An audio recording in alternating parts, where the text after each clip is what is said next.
All right, Warhawk family, Chief Master Sergeant Stephen Blazier, and I have such an awesome guest with me today that I'm super excited to talk about her story a little bit. So, Master Sergeant Holly Vaught from the Air Force's Basic Military Training. Thanks so much for joining me today. Yeah, of course, I'm super excited. Yeah, so today we just want to have a conversation, two fellow airmen, but I read your article that was put together, kind of a little about your journey. So you went to a recruiter with, again, like you said, half a tank of gas, $2 in your bank account. Yes. Yeah, and here you are, 16 years now? Almost 17. Almost 17. Yeah. Don't deny me of that. Yeah. You know what I mean? Well, it was over 17 when I walked into a recruiter's office, but Okay. 17 years in the Air Force in February. Wow. Yes. So looking back on that, what are your thoughts from where you started to where you are now? It's kind of crazy to think about. I think it's the craziest thing to think about is how it all kind of transpired and started. Obviously, the Air Force wasn't my original plan. What do you mean, obviously? What was your original plan? So my original plan coming out of high school was I was going to go to college. But a little bit of backstory on all of that, my parents have been divorced since I was 4, so I traveled back and forth from Mississippi to Virginia my whole life. And I was raised by my father, a single father, for the majority of my life. And with a Mississippi education, nothing against anybody that was raised in Mississippi, but just wasn't the best for me. My parents couldn't quite figure out why my grades weren't good in school. I think a little bit had to do with I was kind of a rebellious child and also liked to have a lot of fun and was still battling with, obviously a bit of a separation between not having my mother physically there with me and trying to really kind of figure out who I was and what my identity was. So when I turned 16, I was about a junior in high school and decided that I was going to go live with my mother in Virginia. Stayed with her, had a little bit better of an education and opportunity, but it wasn't until I was a junior in high school that I got tested for a learning disability and found out that I actually have a reading comprehension problem. So I have to hear things if I'm reading it out loud so that way I can comprehend exactly what I'm reading. And so they did a test throughout high school when I was a junior, and it rolled over into when I was a senior that I would take a test in the classroom, and then I would go out into an isolated room and take the same exact test where I could hear it out loud. And actually the one in the classroom, I got a 70% test score, and then the one in the room, I got a 90. So having to really kind of fight through that and understanding that my GPA wasn't strong, my ACT wasn't strong, college wasn't, a big university wasn't an option for me. So I went to a community college. I was still determined to do that, did really, really well my freshman year. Did you have to kind of adapt your learning styles, or did you have to, so it's interesting you say that, you and I didn't know any of that before having this conversation, but my son has the same kind of modifications that they have, right? He's got an IEP and everything in school, and he's 20 now. Yeah. So he had to work through all that in school, and it was really impressive, like just those small measures, his results on his test scores and everything were drastically different. Yes. I guess a little piece of me is upset that we didn't find out earlier. Sure, yeah. But having to go through that and understanding what it takes for me to get through tests and to understand the information that I'm reading, it's still a constant thing that I have to work on. Yeah. But the tools that I got when I was a junior really kind of helped me. And then after that, I had the tools, right? So all that became, what's my drive? So I was going into my second year of college, and my parents weren't for it, but I decided to move out of the house and take my journey to the western part of Virginia. And I linked up with some of my high school friends and enrolled in a junior college there in Radford, Virginia. And this is kind of where a piece of my story really starts, from how it led me to where I am today. So I did that for a couple of months, but secretly dropped out of college. And I would go home to my mother's house, and they would ask me how school was going, and I would tell them it's going great. I'm taking all these classes, I'm doing all of this, da, da, da.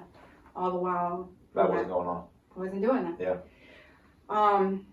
And this went on for months. For months, I would lead them to believe that I was doing something that I really wasn't. And I was still, the one thing that has been the same with me is my work ethic. So throughout high school, I had about three jobs, sometimes 4. And then same thing in college, did the same thing. I was always working, and I felt like that's what really kind of maybe helped me when it came to my ability to actually show up and do a job.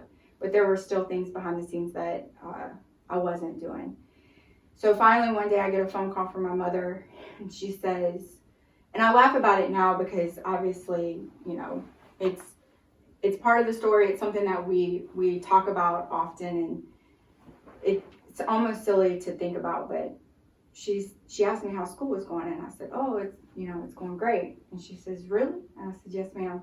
And she goes, She said, well, I got a letter from the junior college that says that you're not in school anymore. And I was like this awkward pause and thinking, okay, I can't do this anymore. I can't lie about it anymore, because You can't live the lie. Yeah. this lie had built up over months and months and months. And so I finally came clean to her. But what it did was it started to put a huge division between myself, my mother, my stepfather. And it really started to almost build what type of character I was in their eyes, which was untrustworthy. And then that's where the distance and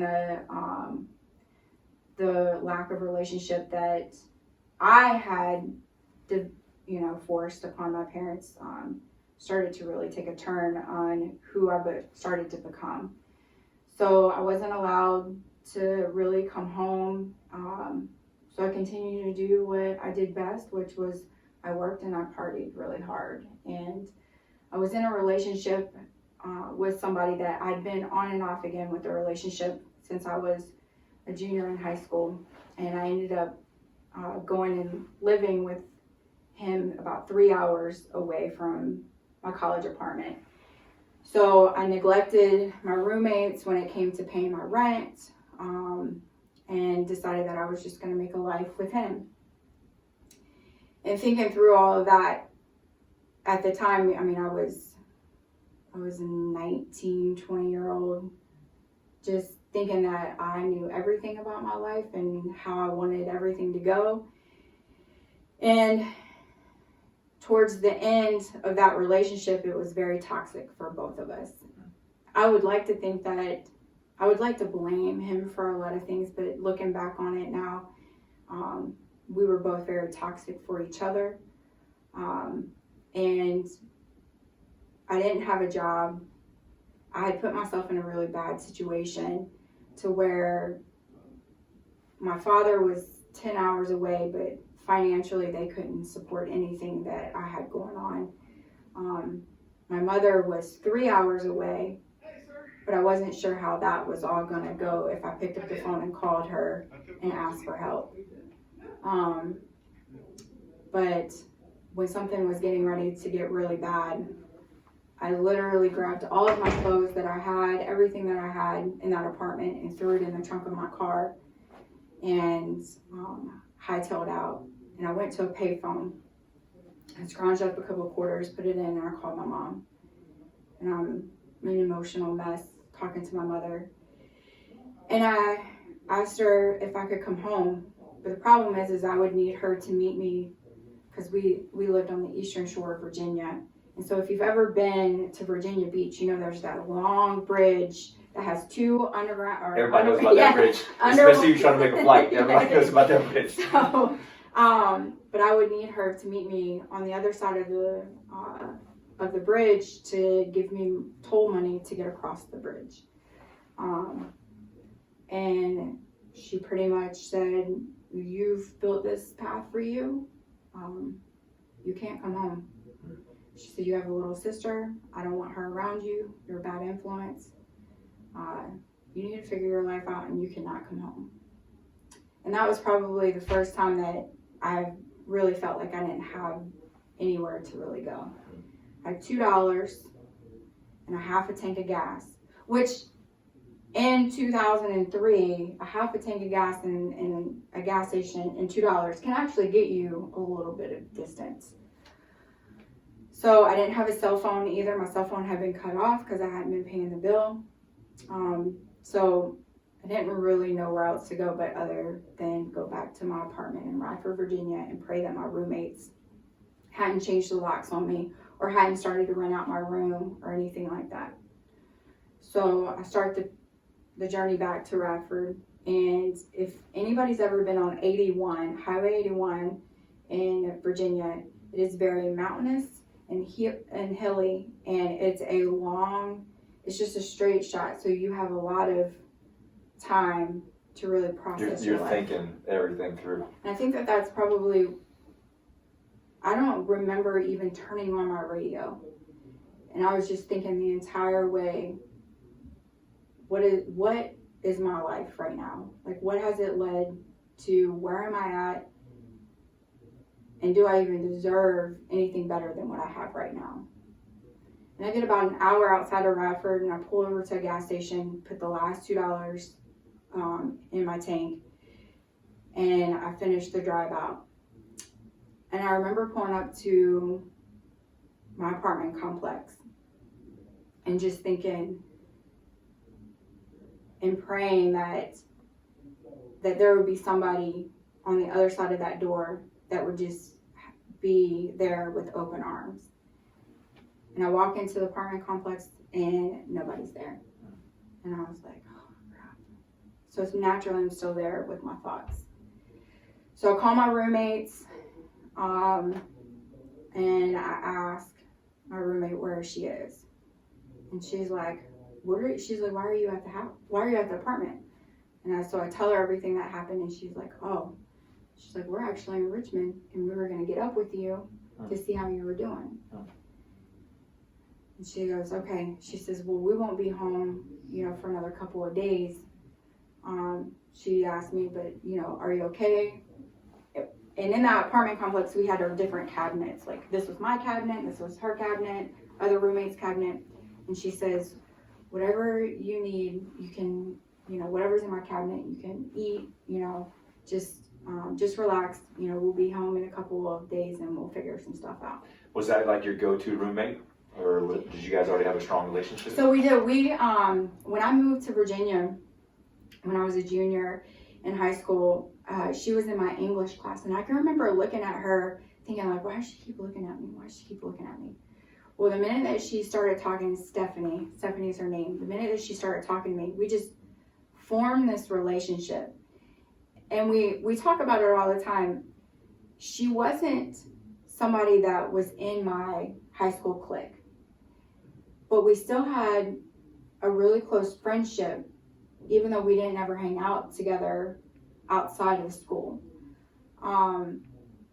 We started hanging out more and more when we graduated high school. Her father passed away right after we graduated high school, and we got really close from that. But it's funny to think like she wasn't in my high school clique, but she was somebody that I could pick up the phone and call and tell her all my secrets and know that she would not tell a soul. And I couldn't even do that with the people that were in my clique. And so even though we didn't hang out all the time, I mean, we got pretty close, but she still could sense something in my voice, and she could sense that something wasn't right. So I went back to my room, and I sat there And that's it. I mean, that whole 3 hours and some change drive and then sitting in that empty apartment with nobody there, you're left with your thoughts. And that was probably one of the scariest moments in my life, because it was the first time, I don't want to say it was the first time that I actually started to think out a plan on how I could exit this world. And to think that's what really, when I go back and I think about my journey, that's the part that scares me the most. What pulled you through?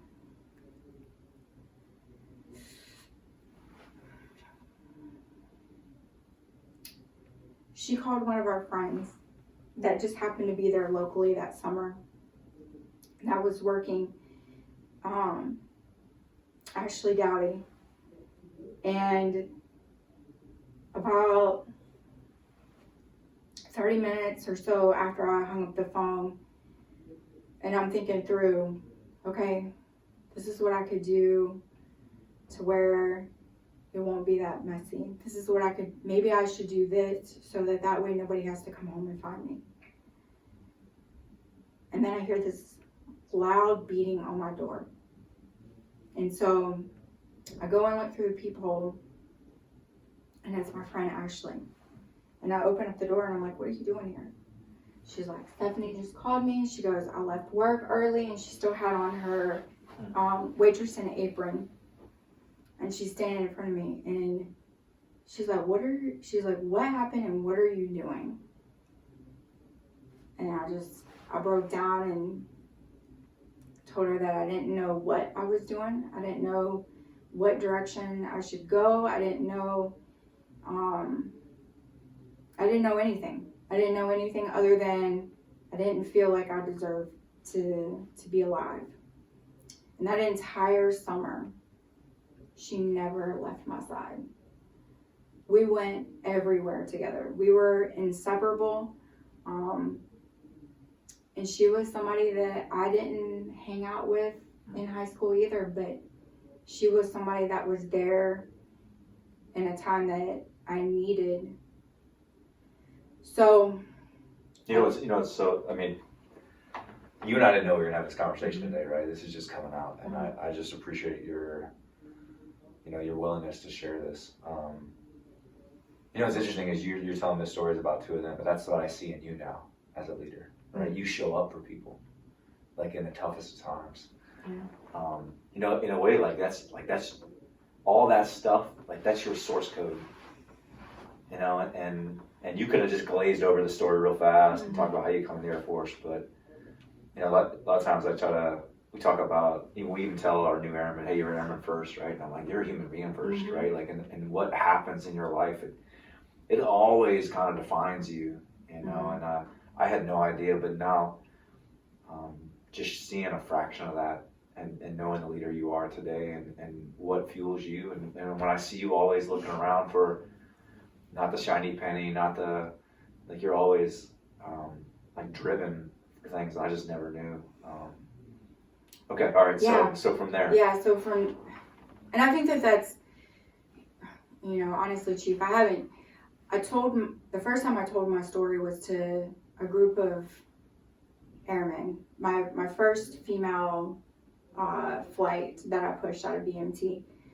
And I hadn't shared my story because I used to think of it as almost a weakness, right? Like, you've had these moments of weakness. Are people going to judge you for your story? Or maybe my story isn't as relevant as somebody else's story, right? And I think a lot of people will look at who you are now and say, oh, you've never been through adversities in your life, right? But those people that I look at when I see a strong leader, I think, damn, what adversities have you been through to get to where you are? So they definitely help build the foundation of who I started to build strength to become. And so I knew that I wasn't strong enough to figure out life on my own. I started to realize that about myself. you know, you're not driven enough to stay in school. You know, you're still struggling. I've only had about a 3-year time frame of when I actually figured out that, you know, you have this learning disability, and I always used it as a crutch to say that I couldn't do something, right? And so I said, okay, well, let me go and start talking to recruiters. I went in, my very first choice actually. You needed an accountability circle. That's what you're saying. You needed that. That's the same thing that actually drove me too. Yeah. And so I actually went into the Navy recruiter first. Okay. And nothing against our Navy counterparts. But I walked in and the first thing out of the recruiter's mouth was, you have a disadvantage. And I said, I've been told, you know, many times in my life I have a disadvantage. What is my disadvantage? And this was the first time that I'd ever been told that my disadvantage was because I was a woman. Mm. And I said, what do you mean by that? Like, what does that mean? And he said, well, we only have certain jobs for women right now, and, you know, there could be about So they didn't have as many opportunities, period. So it could be about 12 months before we get you in the door. And I can remember thinking, I don't have 12 months. There's no way. So I said, you mean 12 months? You don't want me to get arrested? Nope, you got to stay clean. I shouldn't get pregnant. Nope, you shouldn't. And I probably shouldn't die. Nope. Okay, this isn't for me then. So I leave that recruiting office, pick up the phone, and call the Air Force recruiter. And this is where the relationship with Master Sergeant Rapp started. And I said, you know, my name is Holly Evans. I just have one question. Do y'all have quotas for women? And he says, no, come on down, let's have a discussion. And I said, okay. So I walk into his office and I sit there and I remember, it's clear as day, walking into his office and looking around and looking at all the pictures of the recruits that he had put through. And I sit there and I look at him and he says, why do you want to join? And I think I gave him some BS answer, right? And he says, no. Why do you truly want to join? I said, because I need a job. I said, I don't have a job. I think when you're mentally tapped out, you physically look that way too. And he said, okay. He said, well, I can't put you through right now. He said, I can't get you in as soon as you want. Because obviously I have to send you to MAPS, you have to take the ASVAB, you have to do all of this other stuff.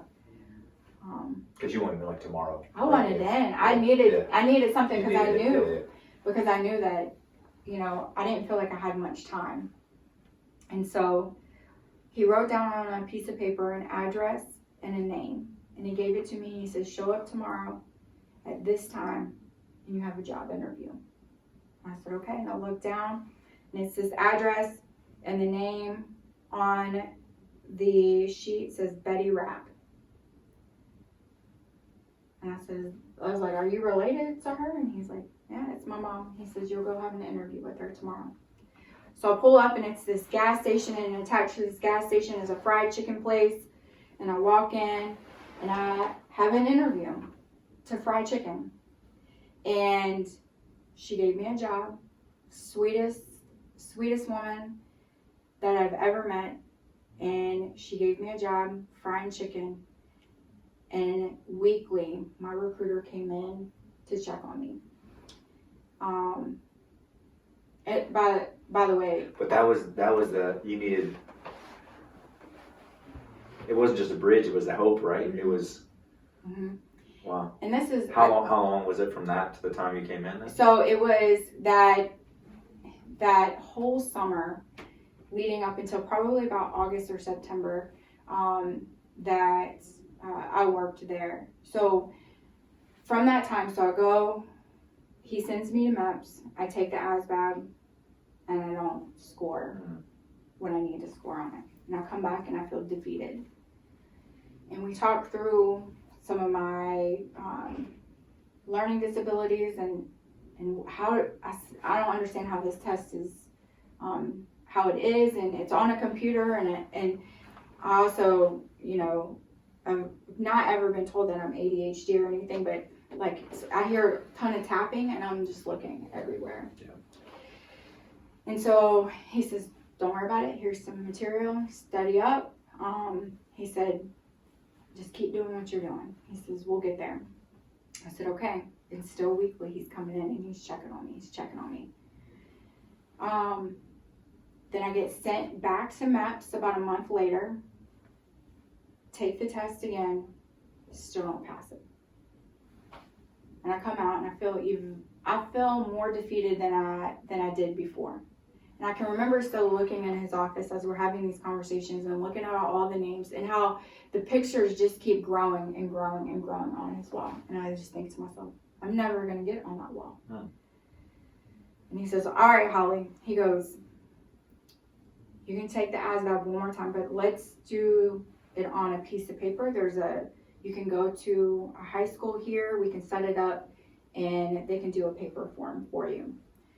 He says, but listen, he goes, I'm not trying to, add more pressure. He goes, but if you don't get what you need on this today, or not today, but when you take it, he goes, you will have to wait 6 months before you can take it again.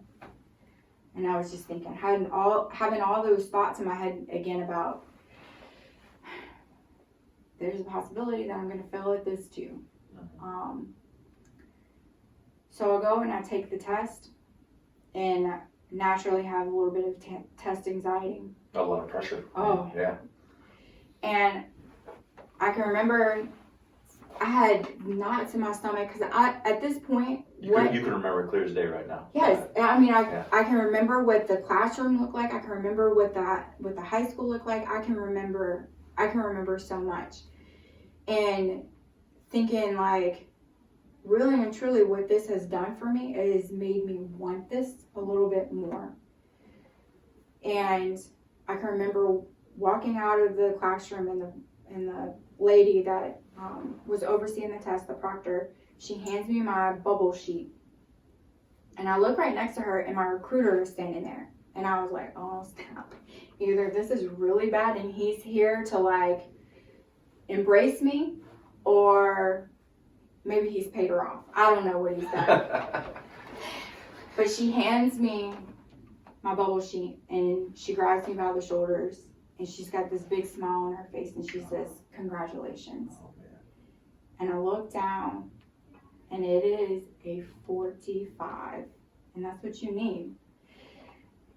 And I think what's crazy is oftentimes we joke about people that only score 45 on their ASVAB and how only cops are the ones that, you get a 45, oh, you're automatic security forces. Well, I say joke's on you because that's the job that I really wanted. But I also tell people to be very cautious when you make accusations like that, because you're making accusations about me. Yeah. And just because somebody doesn't do well on a test doesn't mean that they're not developing into a phenomenal leader in person. And so don't judge somebody by the scores. Yeah, I mean, that's that human nature nonsense right there. Like, people always want to try to measure up against other people. It's the reason why when you go through the checkout aisle at the grocery store, there's a bunch of tabloids so you can look at other people's lives. I mean, you see that so countlessly. But we all know, like, the test in life is about us versus ourselves, right? So we all have potential. The goal in life is to find it, right? So, like, I think it is. It's so powerful to me. So just everybody who's listening to this or watching this, I mean, you're a training superintendent in a BMT squadron right now, right? Like, this last year, you were named Blue Rope of the Year amongst, I mean, arguably the most talented group of airmen that we have in our Air Force, and the beauty of this is, like, all this had to happen, like, for you to be able to develop those, like, that desire. But I think, like, I really think even the skills and everything, right, to be able to be the leader you are now, and I know there's a lot of people who are listening who know what it's like to be alone, and then particularly to have somebody cheering for them. I think that's where I try to encourage people, like, don't root against somebody. Yeah. Like, the greatest thing we do is pick somebody up and like cheer for somebody else, Yes. and some people have never known what that even feels like, whether it's the town they came from, but wow, yeah. So Mass Art Rap, man, and Betty Rap was Betty Rap was his wow. mom, and so what's crazy is a lot of people. I used to tell my airmen all the time, you'll always remember your MTI. And maybe you won't remember your recruiter. And some people might not even like their recruiters, right? Because they feel like, that maybe they didn't give me a job I wanted, right? They lied to me about this or that, right? But I can tell you, my recruiter was he was the best example of what I feel like the Air Force and airmen should be. He could have easily just been like, next. He could have easily just not invested as much as he needed to in me. But he didn't stop. But he saw that in you, though. I'm telling you, like, I don't know. I think he saw the willingness and desire, though. Like, he saw this future for you, even when you didn't. And I feel like that's been the... Because if not, his mom would have had 200 people working for him. Yeah, and you're probably right, but he was everything that I wanted to strive to be like. And I didn't enter the Air Force, wanting to serve my country. I didn't enter the Air Force because it was a tradition of honor with my family or anything like that. It literally was to save me from my own self-destruction, and I'm very honest and upfront about that.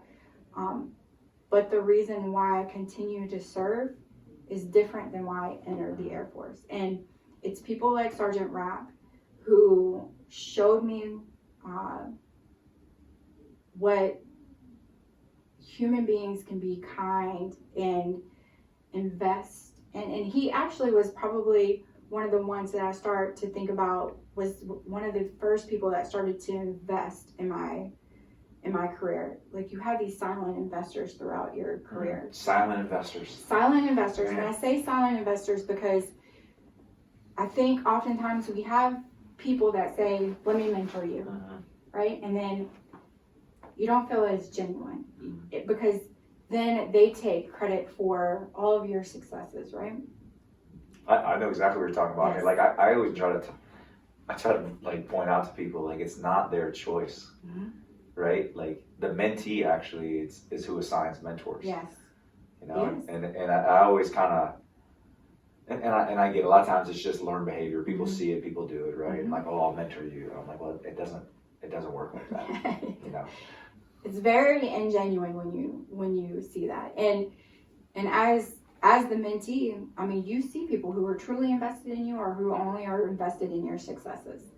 And so he changed that for me. And he, I actually a couple of weeks ago, it's the first time that I've openly shared to the world. I have hundreds and hundreds of airmen who know my story, but to openly share where it's like, it's written down, it's in there, right? People will read that and they hear my story, and it's one of the scariest feelings ever, because it brings back a lot of vulnerable moments, a lot of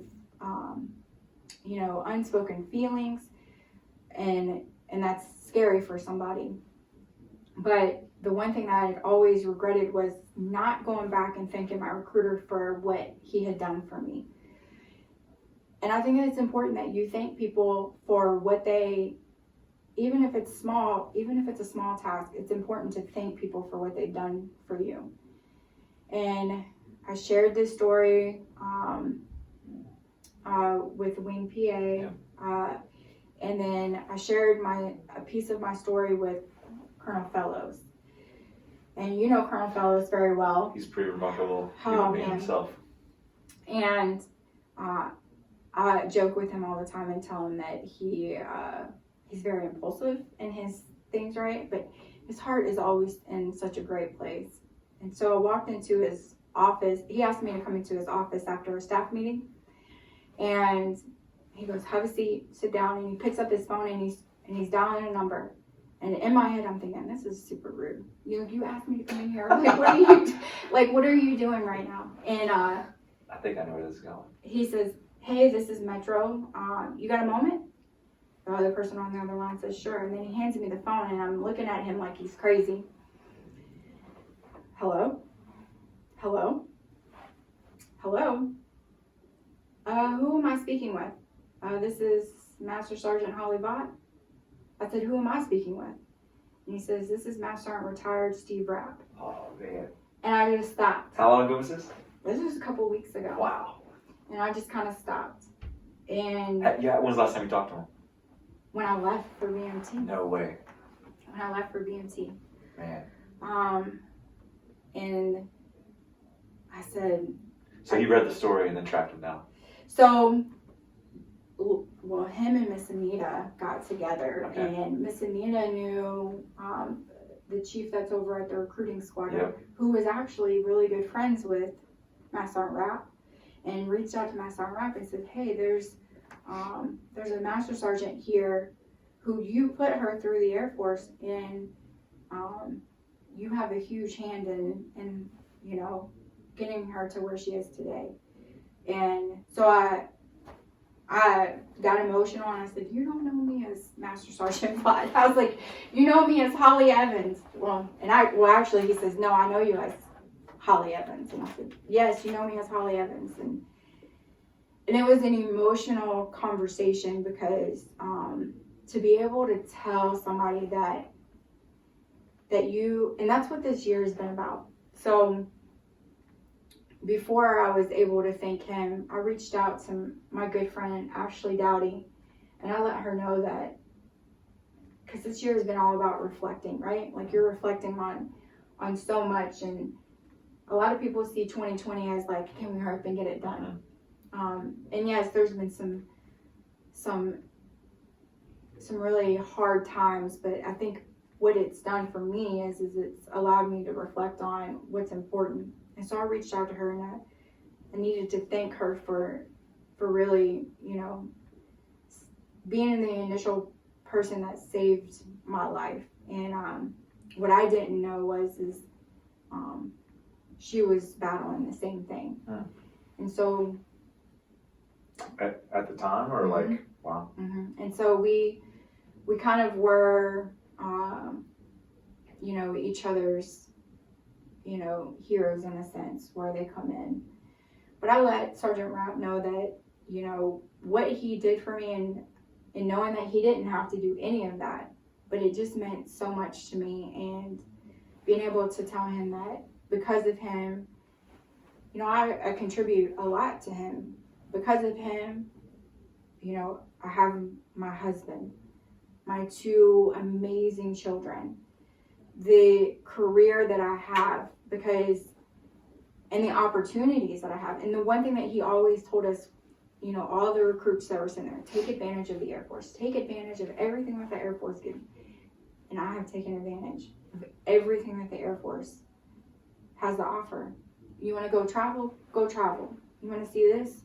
Go see it. And he got emotional, I got emotional. And it was, the funny thing is listening to his voice put me right back into that seat in the recruiter's office. And I can remember him putting my picture up on the wall and thinking, this is the first time that I've actually started to commit to something. And there were people that still doubted, like, oh, you're going to go to BMT? And you're not going to commit to it. Because that's just who I was. I'd go and I'd do something, but was I really committing to what I was doing? And so I did. I mean, because of him, he gave me an opportunity that I don't know that I would have had. People will say, well, I would like to think that you would have ended up to be phenomenal and whatever.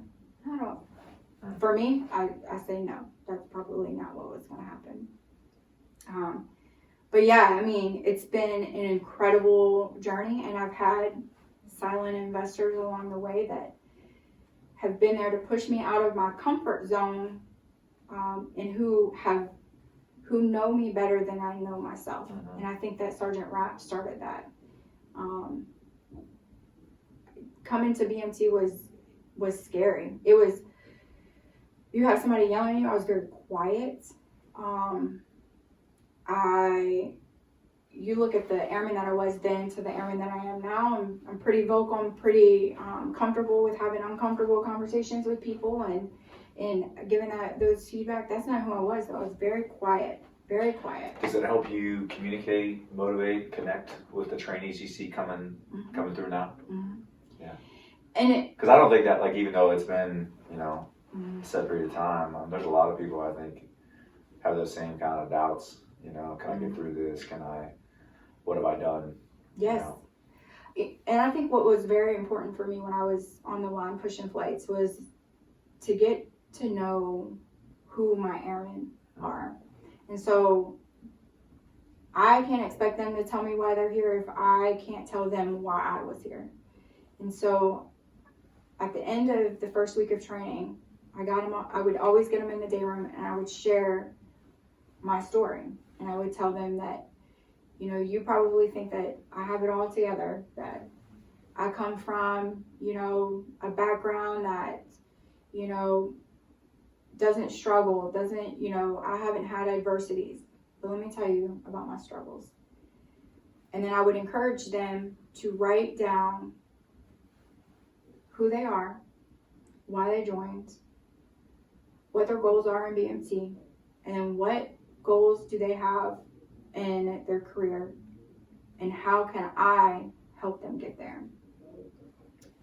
Some people wouldn't participate, but the majority would. And when you think about and read these stories of our airmen coming in and what has driven them to get to where they are, I mean, and some of them are 40-year-old, yeah. Men and women, and you think, my gosh, they open up and they tell you so much about their life and what motivates them. And then that allows me to connect to them. And for them to be comfortable enough to share their story and their goals and everything with me, it meant a lot. And so I would always strive to ensure that I'm constantly setting an example for them. This is what leadership needs to be, to care for you. Now, we're going to hold you accountable. Yeah. There are going to be times that I'm going to scream and I'm going to yell, and you're not going to like me sometimes, but you need to understand that, that's not personal. This is business. I need to get you through basic military training, and your supervisors should be the same way. Yeah, I think it's the last couple of weeks I've had some conversations that make me think about when you make somebody write something down, it's very, and even though you talked about this year, a lot of people have said, I just want to be over with. Mm-hmm. But I do think it's been such an introspective, like, you've had to really reflect and kind of check yourself on what do you really value and what do you stand for, and what are your priorities in life, right? Like, I always bring up, like, with Kobe Bryant to people. Mm-hmm. Kobe Bryant, every day is a gift, right? Like, yes. We all learn that. And but I think about too, like, I just had a dental cleaning this morning, and I was talking to the technician, and she talked to me, like, very, very open and easily, which isn't normal for a younger airman at the dental clinic. Mm-hmm. But both their parents were sergeant majors, right? Oh. So like, yes. So we were having this conversation, yeah.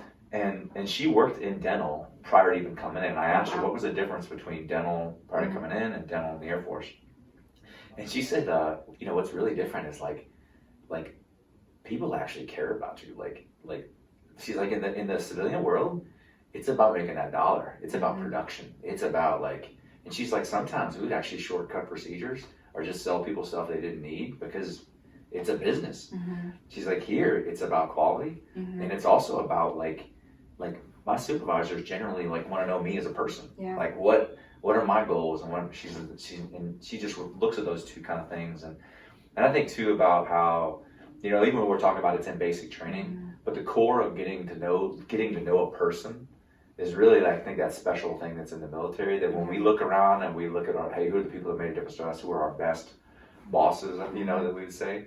It's those people who kind of took the time to challenge us. And I was with a BMT flight this morning for the 322nd training squad, right across the street from you guys. They're graduating, and I challenged them. I said, hey, write a letter to yourself, like what you want to be like in the next 10 years. Yeah. Because you're going to be somewhere in 10 years, and just to make people kind of think about that. And I know exactly what you're talking about. Like when you read those letters, holy cow! Like you don't know, because we all kind of put this shell on, this show on. And a lot of times it looks perfect, especially in BMT. Like the bar is really high, but it's like those. It's almost like those imperfections. Those are the things that are really like those scars. That's really what makes us up. Yeah. And when people share them, we find out we have a lot more in common than we realize. But yeah. So what do you think? So what are your thoughts? I think as from early on to now as a leader, any tips or anything or perspective you want to share with whether you're a new leader, whether you're a more mature leader, been around for a while, what are the kind of things that you hold true to? What's Holly Vaught's leadership philosophy? I think it starts with empathy, right? So, and then having a common understanding that not everybody drives off of empathy. And so for me, something that I'm currently trying to develop, and that I've been trying to develop over several years is what does flexible leadership look like? And so for me, it's hard when somebody doesn't kind of drive off of that empathy, right? Because that's what I find value in, is taking care of people and genuinely being there, like listening to exactly what their concerns are. And maybe I don't quite agree with it or understand it, but hoping that they know that I'm hearing them. And I've been told, over the last course of a couple of months that people don't understand that. People don't understand why I am so open to caring about so many people. And what I mean by that is there are people, junior NCOs, airmen, my peers that are not fans of me, right? But knowing that I'm okay with that, right? But it will never change that I come up to you knowing that maybe we've had a disagreement and people openly and publicly know about that. But I will go up to them and I'll embrace them with a hug. How are you doing? And people often see that as being fake, right? She's fake. This airman or this NCO doesn't value her. Maybe it seems borderline disrespectful, but they'll walk into her office and she'll stop everything that she does for them. Why do you do that, Sarnbad? That's what I get all the time. Why do you do that? Do you not understand that looks fake? I don't see it. You've got people tell you that straight up? Yes, straight up. Have you been that way from the time you were a young NCO? Yes, but I think that there's a little bit of a difference. Meaning, before I would be naive to think that there would be nobody that would say anything about me. But now we have conversations about, okay, here's an open door for you to come and give me feedback. I'm not above your feedback. If something's being perceived some type of way, please come and tell me, because I need to know. Everybody has blind spots. Nobody's a perfect leader, right? But understanding that we're going to have this professional conversation as either senior NCOs or senior NCO to NCO. But at the end of the day, it doesn't matter whether you agree with me or disagree with me. What matters is I'm still going to be here to take care of you. And if that means that I stop everything that I'm doing, even though we may not hang out after work, I'm still charged and obligated to take care of you. And I think that has been something that has developed over time for me, especially as a senior NCO, is getting comfortable with taking care of people even though they may see you a different type of way. Yeah. But I don't feel like I have the, what's the word I'm looking for? Option. I don't feel like I have the option to think any other way. It's who you are. Yeah. Yeah. I mean, I think like, I do think people get in these, you know, I always ask people, are you in the arena or are you on the sideline? Mm-hmm. Right? Are you in mixing it up, or have you removed yourself and now you're just critiquing the play, right? Yeah. Like, because that's in its core, sure, there's all kinds, and like you say, we're open for feedback. Mm-hmm. And good organizations, they give each other, but it's constructive feedback, right? You're not necessarily trying to, you know, no, we all have a certain style in which we'll lead, and sometimes people think leadership's black and white. Mm-hmm. Doesn't work that way either, right? Like, but you have to be genuine with who you are and how you do it, because you can see fake. But I think it's important too is to understand that I hear this dichotomy a lot of missioner people, right? And you're a very mission focused person. Mm-hmm. Like there's somebody who's probably listening to this and they're like, oh, she's lollipops and rainbows, right? Like she's Yeah. come get a hug from a mama Yes. bear, right? Or like there's somebody would hear that, but you know, I see how you operate too. But I think is at the heart, if you really, we're all obviously here for a mission. Mm-hmm. That's what unites us, what brings us together. Mm-hmm. And naturally, being asked to do hard things, like sometimes people are gonna, you don't want them faking like nothing's going on. Like you want to be able to get to the heart of that, because that's how you're actually helping them, and that has direct mission effects, you know. But it also, like we said, is like straight up, we're dealing with veteran suicide across the board right now. And if we don't take the time to see that person who's putting on the uniform every day and thinking about, like, it's not, like, maybe getting promoted isn't the best thing for you. Yeah. I've seen promotions break people, but, like, if you don't get to know people at that kind of, like, root level and understand what's going on the home front and what's going on after hours, like, I'm with you. Like, I think as a leader, you're missing that part. Yeah. And if you just look at them for punching the clock and I had somebody say this to me. I got in an argument with them actually early on. They said straight up, hey, the Air Force don't care about you as a person. Mm-hmm. And I was like, no, the Air Force cares. And they're like, trust me, that big machine, it's going to use you up and spit you out of the back end. And I think some people may have had that experience, but it's because they come to work with a person who doesn't invest them in that kind of way, right? You know, but obviously, like there's a time and a place for it. There's a time when you got to push. There's a time when you got to make it happen. But I think at the end of the day, if you don't find time for this, then it communicates to your people that they're not a priority in that. Yeah. You know, and so, yeah, that's good stuff. Yeah, that's really good stuff. Absolutely. Yeah. People, I think that's what I drive from, right? It all starts back 17 years ago. Yeah. Right? I was gonna say that's your source code. Yeah, I'm telling you. That's exactly. You look at people that you want to emulate, right? And different characteristics of their style, and you start adding slowly. And you know, I was having a conversation with somebody that I mentored this morning, and you know, he was thanking me for everything, and I thanked him actually for allowing me the opportunity to really kind of give him some nuggets. And I mean, to me, it's valuable that if anybody wants my time, I think that's why I stop what I do. Is if you value what I say, or you value, you know, how I do something, or even if it's for 5 minutes, you come in and you ask me a question. To me, that is so important. That means that there is something that I'm doing that you want or that you need. And so if somebody is taking their time to even if sometimes it's negative feedback, right? If they come and they're giving you this, to me, that's valuable.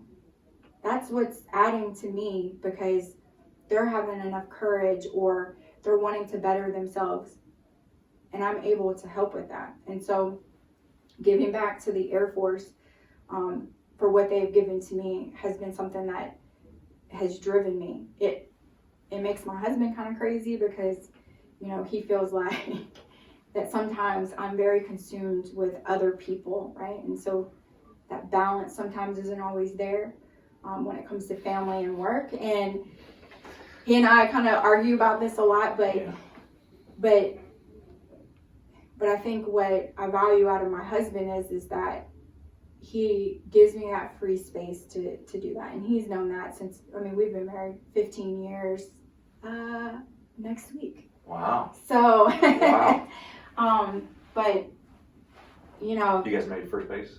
Mm-hmm. Yeah. Yeah. So it just, understanding that you have to value people and value their time. And if they're giving you 5 minutes of their time, then you can stop what you're doing and give them 5 minutes of your time. So, yeah. Been a crazy journey, crazy adventure, and it's not over. Well, hey, this is a season of thanks, right? Yeah. Thanksgiving's coming up on just a couple of days away, and and I take time like this, and we take time like this. Man, I'm thankful we got leaders like you, who are willing to continue to be real and be open, because I think there's so many people who can relate to your story. I relate to it a lot, even the part you're talking about, like, the balance, right? What is that, right? Like, you can't turn off your heart though, right? Like you can't tell your heart doesn't stop at a certain hour, and I tell you what, I learned a lot today. I'm inspired today, and I know a lot of the people who are listening will be, and I know you don't do it for that, but I'm really excited. Now think about 10, 20 years from now. We talk about the long blue line and kind of how it becomes generational, right? So the start of rap, to the Master and Vaught, to who's that going to be? But you know what is, when you make that investment, that likelihood of that being positive goes up. Yeah. So thank you for being the leader you are. Thank you for spending time today and sharing. This is Thanks, awesome. Steve. Yeah. Any parting shots?